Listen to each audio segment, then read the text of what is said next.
unloading and shedding off this junk for me to realize just how much I was being held back by other people's junk that was being piled onto me. And you take on that role without knowing that actually that's going to hurt you in the long run. Wasn't even able to climb up the stairs.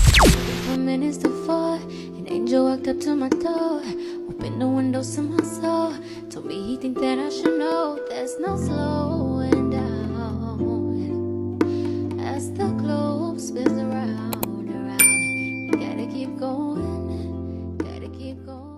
Hey guys, welcome back to my channel. It's so great to have you here. I hope that you're coming back for the second, the third time. I haven't even stopped counting, guys. But if you are, thank you so much for coming back. And if you're new, I just want to welcome you to my family, my people.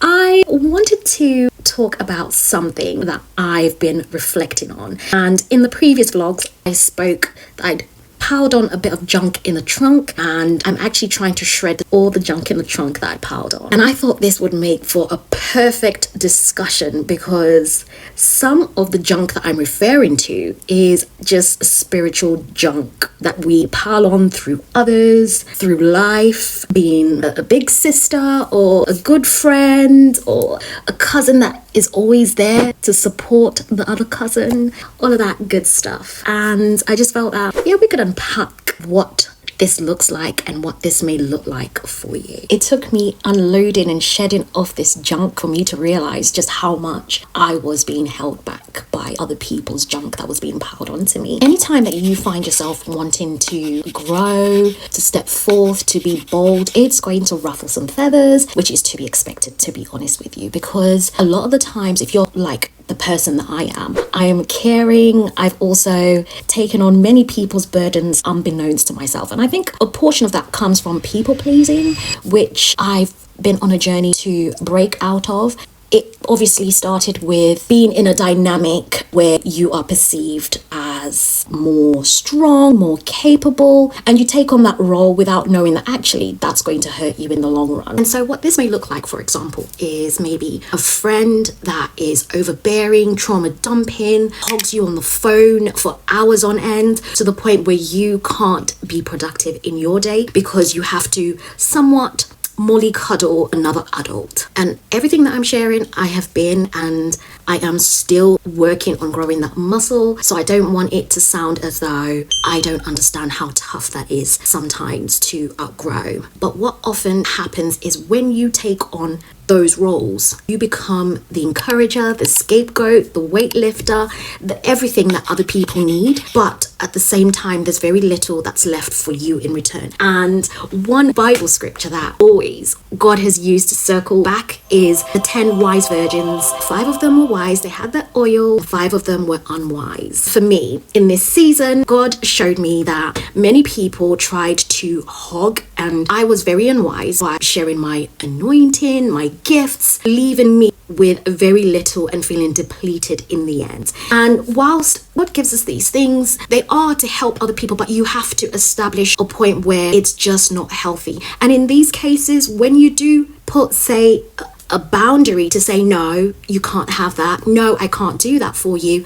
A lot of the times, those people will be very, very hostile. And it's almost as though it triggers the entitlement that they have, and you will just see their true colors take form. So I hope that as you are trying to outgrow, or God is taking you out of a place because he wants to bless you, you recognize that you will go through this, especially if you've been the daughter, the friend, the counselor, the partner, the confidant, the many forms in which we can support other people. You will have to set forth some boundaries that enable you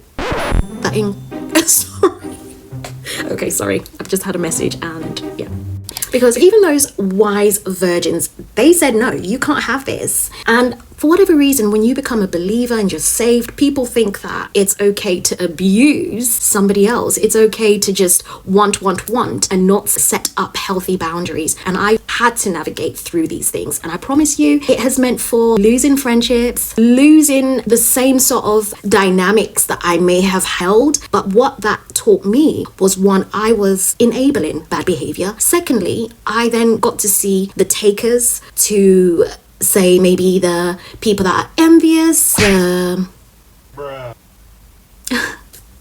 so sorry guys, I keep getting these lovely messages and yeah, a little bit distracted. I probably should have like airplane mode when I'm shooting these vlogs. That would probably help me a bit. But anyways, getting back to the topic, sorry to pivot. It's important to know that as you're growing, as you're changing and just blossoming and flourishing, you will have people that just want to take and not necessarily go through the process that it takes to get the achievement and the transformation that it requires. And that requires some hard truths, requires some healing on my part or your part, that requires some soul searching and some time to spend with God so that he can give you direction, he can pour into you his plans. No, some people feel like, no, I just want that. I want what you have. I want what you carry. I want to be around you. And yeah, you have to be very discerning, because these people will actually block you from getting what is for you. If you don't separate yourself from them, you will find that you're stagnant. And that was me for so many years. I was multi-gifted, but I was in an area of stagnancy. But ever since I was rescued by God, he gave me the blueprint.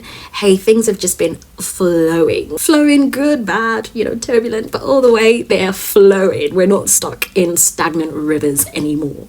So for you, I would like to set you a challenge where you unload all the junk in the trunk. Let's do a reassessment. Let's shed off some spiritual heavy baggage that we've inherited unbeknownst to ourselves and start healing those areas. Let's start respecting ourselves. Let's start loving on ourselves. Let's start glowing and blossoming and expect good things to come. And I just want to put a disclaimer that not everybody that does this means like they're intentionally trying to harm you. Some people, it's something that they've not recognized. Maybe it's been done subconsciously. Some people it's done through subtle manipulation. Some people are aware of it. So you have to be very discerning when you're putting people in certain categories when it comes to setting boundaries. Also, they have to now come to learn the new version of you, and those that stick around just means that they are learning a new identity, and it's taken them a little bit to accept, because sometimes you have to teach people how you want to be treated, and if you don't, they will treat you how you're projecting to be treated. Sorry to say, girls, but it is what I found and what I've experienced. So see where you have poured into people and they're not pouring back into you, and start offloading that junk in the trunk, baby. Your face, your body, your spirit, your soul will thank you for it, because some of the baggage that's preventing you from being creative, being ambitious, is because of the junk that you are carrying of other people. And for the second part of this vlog, I wanted to take you guys with me for afternoon tea. I have been meaning to visit this restaurant, and at the time before they opened, it was something that I was like, yeah, I want to go to London and I want to go there. But then we fortunately had one that was opened in Nottingham. So today I will be taking you guys with me for afternoon tea at the Ivy and meeting up with my girl, and then we'll come back and chit chat. So without further ado, let's get into the vlog.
Yeah, and then another plate of these each, which are sweet treats, a little mini creme brulee.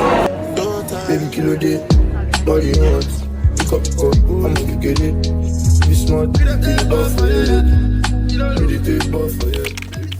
We're back, guys. I had a really nice time. Service was 10 out of 10. Friendly atmosphere, very vibrant, very true to Nottingham culture. And I chose to wear tweed because it's afternoon tea, and I like everything that screams out tweed, and it's traditional to British culture. Anyways, I also had some time to think about something that I honestly wasn't too sure if I was going to share, because I thought, could this story help somebody? I think it could. In part one, we were talking about shedding all the junk that's been put in our trunks. And one thing that cost me heavily was having a lack of boundaries.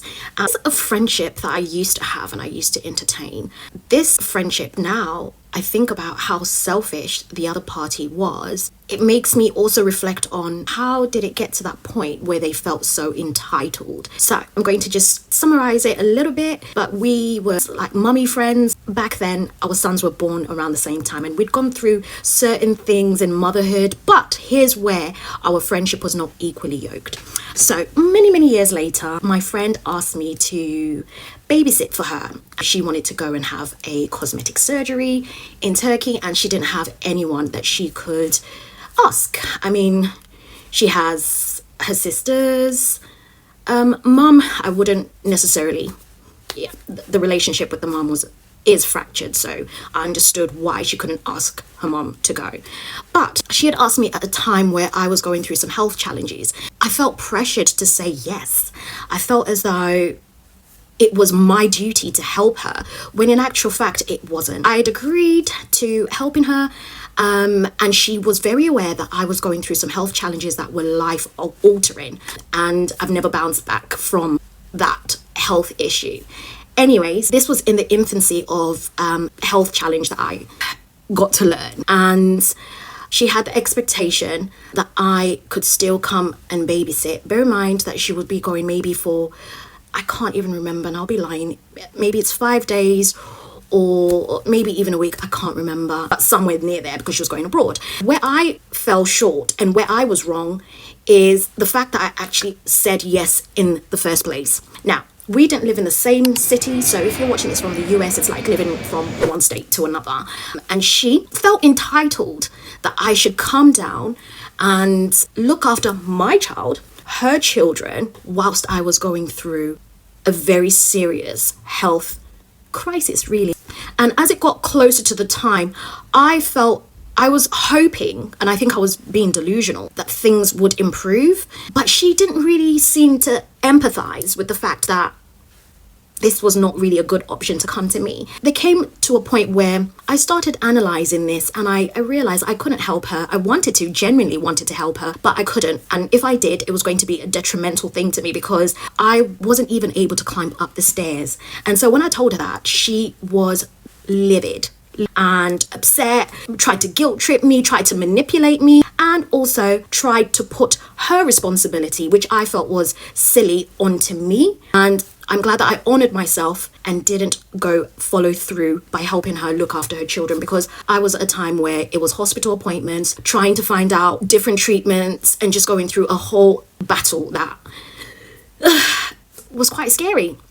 But I share this story to say that there are people that are very entitled, and the only thing that I would do different looking back then is saying no the first time that she asked me. Because if I weigh cosmetic surgery to my friend going through something that's challenging, I wouldn't even ask. I wouldn't put that burden on them, because they have bigger fish to fry. That helped me realize eventually that this was not a friendship that I wanted to have. In fact, she had been very entitled to think that I owed her something in that particular time. The only thing that I owe her is an apology, that I didn't say it any sooner. So I'm saying this to say that you will face challenges where you start to realize that, hey, some people are selfish, they want to take, they feel that their junk can be easily piled onto you, because, hey, you don't have things that you have to prioritize or have to offload in your own trunk. So with that being said, guys, that's a friendship that I would not be interested.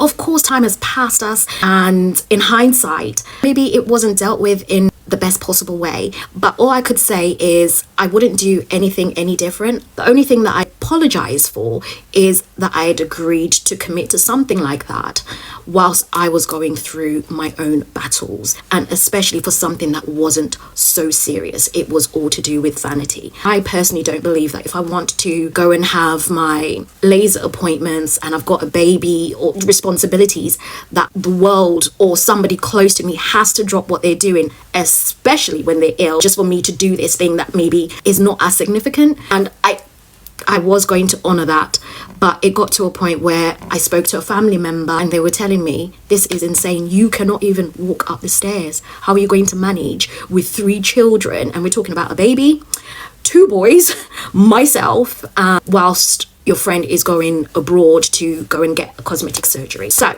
I say this to say, girlies, you have to set boundaries, assess your friendships, remove all the junk, and also discern those that want to dump on you, that want to take from you. Say no.